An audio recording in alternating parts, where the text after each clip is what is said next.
शिवरात्रि का प्रसंग कहता है, अपने मन की अभिलाषा रखकर तुम्हें जो चाहिए, एक काली मिर्ची और काली तिल्ली के 7 दाने।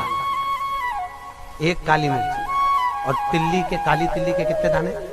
7 दाने हथेली में रखकर अपनी कामना कर कर मन से अपने मन के बात को कहकर शंकर भगवान के शिवलिंग पर चढ़ा दीजिए। आपकी मनोकामना, कहते हैं हर महीने शिवरात्रि आती है, इस शिवरात्रि पर, मुख्य शिवरात्रि पर चढ़ाओगे, अगले महीने की जब शिवरात्रि आएगी तो आपकी मनोकामना पूरी हो जाएगी। एक काली मिर्ची और 7 काली तिल्ली के दाने, मात्र 7।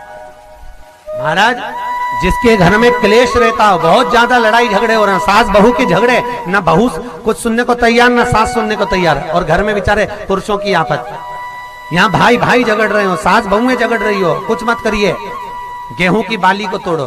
गेहूं की बाली जानते हो ना, जिसमें आप लोग तो गेहूं की बाली को तोड़ना है, और बाली 7 बाली तोड़कर अपने घर में घुमाकर अपने घर का नाम और गोत्र बोलकर उसको शंकर को समर्पित कर दीजिए। जिंदगी में कभी सास बहू का झगड़ा नहीं होगा महाराज। शिवरात्रि के दिन उसको समर्पित करिए, आपके घर में कभी क्लेश नहीं मच सकता।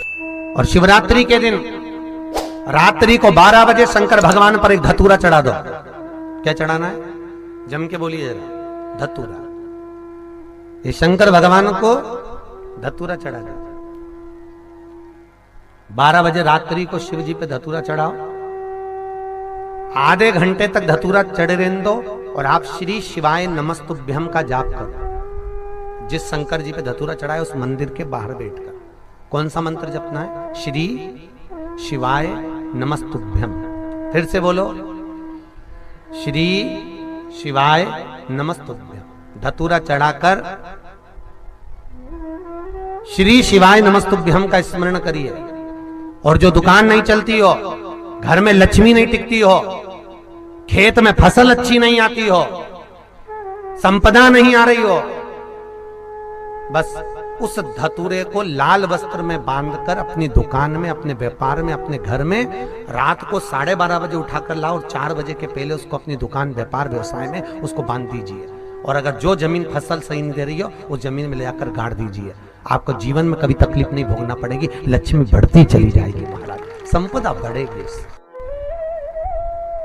जो व्यक्ति ज्यादा बीमार रहता हो, बहुत बीमारी उसको घेरे रहती हो, परेशान रह रहा हो, बीमारी बनी हुई है, तो बोर चढ़ाइए। बेर, क्या बोलते हैं यहाँ पर? बेर की बोर, वो खाने वाला बेर जो होता है, उस बेर को 7 बेर ले लो और 7 बेर को लेकर अपने ऊपर से घुमाकर शिवरात्रि की दोपहर के 12 बजे शंकर भगवान के शिवलिंग पर ले जाकर उस बेर को चढ़ा दीजिए। आपका रोग, आपकी बीमारी मात्र 3 महीने के अंदर समाप्त हो जाए। शिवरात्रि के दिन बेर चढ़ाने का बड़ा महत्व है। और शिवरात्रि पर चढ़ा हुआ वो बेर उठाकर ले आइए और उस बेर को उठाकर रख लीजिए। मान लो किसी को उदर से जुड़ी हुई जब तकलीफ रहती है, पेट से जुड़ी हुई तकलीफ रहती है, पेट से जुड़ी हुई कोई भी प्रॉब्लम हो, अगर पेट से जुड़ा हुआ कोई भी रोग आपको लग गया और डॉक्टर की दवाई चल रही है, सारी औषधि चल रही है, जो शिवरात्रि पर आपने बेर चढ़ाया है, वो बेर अगर आपके यहां रखा हुआ है, वो बेर उस रोग वाले व्यक्ति को खिला दीजिए। आधे घंटे के अंदर पेट का दर्द, पेट की तकलीफ, पेट का कैसा भी रोग होगा, एकदम आराम लग जाएगा। उस बेर में इतना दम, इतना प्रबलता आ जाती है शंकर को, जो शिवरात्रि के दिन बेर चढ़ाया जाता है, वो केवल शिवरात्रि के दिन करने का होता है। कहते हैं जिसका व्यापार ना चले, व्यवसाय ना चल रहा हो, बहुत ज्यादा कष्ट में जीवन निकल रहा हो और बहुत ही ज्यादा तकलीफ हो रही हो, तो धतूरे को हल्दी में डुबोकर शंकर भगवान को शिवरात्रि के दिन रात को 12 बजे समर्पित करें। उस धतूरे को वापस उठा लाएं 5-10 मिनट के बाद, श्री शिवाय नमस्तुभ्यम बोलकर लाल कपड़े में उसको बांधकर व्यापार वाली जगह में कहीं पर भी उसको बांध दिया जाए। व्यापार पीछे नहीं हटता, व्यापार अग्रण्य भाव में बढ़ता चले जाता है। महाराज, उस धतूरे को केवल परंतु शिवरात्रि के दिन रात को 12 बजे ही किया जाए। हल्दी में डुबोना पड़ता है।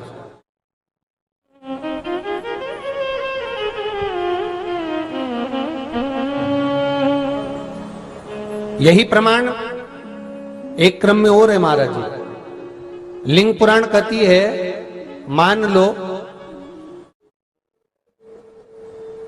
किसी व्यक्ति को कोई एक भारी बीमारी हो गई, बड़ा रोग हो गया, और वो रोग डॉक्टर कह रहा है कि ये ठीक नहीं होना है, बहुत तकलीफ उसमें है और कष्ट ही कष्ट है, वो ठीक नहीं हो रहा, दवाइयां लग रही, गोलियां खा रहे हैं। तो महाराज उसका भी वर्णन है। 7 धतूरे, कितने धतूरे लेना है? 7 धतूरे। कोई सी भी शिवरात्रि से मतलब महीने में एक बार शिवरात्रि आती है, प्रत्येक महीने आती है।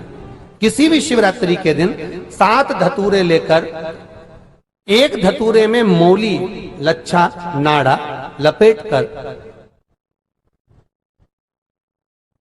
चंद्रमौली भगवान का स्मरण कर उस मौली को लपेटकर 6 धतूरे में हल्दी लगाकर शंकर भगवान की जो जलाधारी है, जलाधारी में आपको पहले भी वर्णन किया है,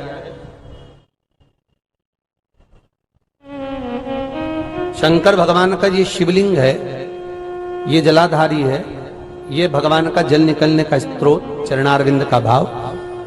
शिवलिंग जहां रखा हुआ है ये पार्वती जी का हस्त कमल, जो ये गोल भाग है ये पार्वती का हस्त कमल, जहां शिवलिंग रखा है। जहां से जल नीचे गिरता है उसके सीधे भाग में श्री गणेश जी महाराज का स्थान है, उसके उल्टे भाग में श्री कार्तिकेय जी का स्थान है।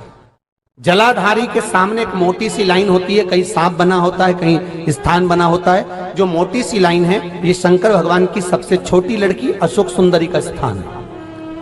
जलाधारी के ऊपर जो 3 टेकी लगी है ये भृगु ऋषि का, भृंगी गण का स्थान है। इसके ऊपर जो कलश है, कलश में जो पानी भरा जाता है वो पानी जो बूंद बूंद नीचे गिरता है, ये शंकर भगवान की 5 लड़कियों का स्थान है। जया, विषहरा, सामरीबारी, धोतली और देव, ये 5 लड़कियों का स्थान है। शंकर भगवान का संपूर्ण परिवार शिवलिंग के सामने से, जहां से जल चालू होता है गिरने के लिए नीचे की ओर जब जल जाता है, उस स्थान पर भगवान शंकर के सारे गणों का स्थान है। फिर जब जल बहकर सामने की ओर जाता है, जितनी दूर तक जल जाता है उतनी दूर तक भगवान शंकर के उस जल भाग को ग्रहण करने के लिए 33 कोटि देवताओं का स्थान है। इसलिए उस जल को हम लांघते नहीं है, क्योंकि वहां 33 कोटि देवता विराजमान रहते हैं। महाराज तो जो बीमारी डॉक्टर ने बता दी और बहुत बड़ा रोग हो गया और शरीर में कष्ट है, ठीक नहीं हो रहा, चाहे लीवर से जुड़ा हो, चाहे किडनी से जुड़ा हो, चाहे कैंसर से जुड़ा हो, और